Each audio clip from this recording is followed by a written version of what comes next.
ನಮ್ಮ ಮನೇಲಿ ಒಂದು ಎಮ್ಮೆ ಇತ್ತು. ನಮ್ಮ ಮನೇಲಿ ಎಮ್ಮೆ ಇತ್ತು, ಅದು ಹಿಂಗೆ ಅದು. ಯಾ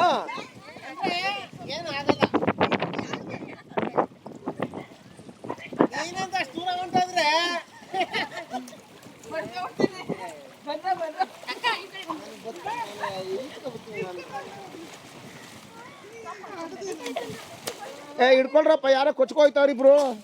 3 ಜನ ಹೋಗ್ತಾವ್ರಿ ಕಾವೇರಿ. ಅಯ್ಯೋ ಪಾಪ, ನೀರು ಜಾಸ್ತಿ ಬಂದಿದೆ, ಎಲ್ಲ ಕೊಚ್ಕೋಯ್ತಾವ್ರಿ. ಅಯ್ಯೋ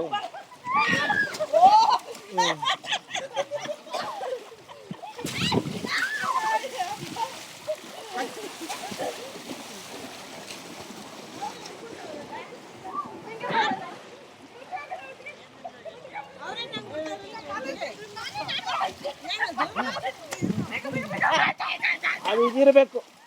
ಇದ್ರದ್ದು ಯಾವುದೋ ಫುಲ್ಲು ಪೂರ್ತಿ ಬಾಡಿ ಎಲ್ಲ ಬೂದಿ ಬಾಡಿ ಬಿಡ್ತಾವ್ರಂತೆ ಬಾಡಿ.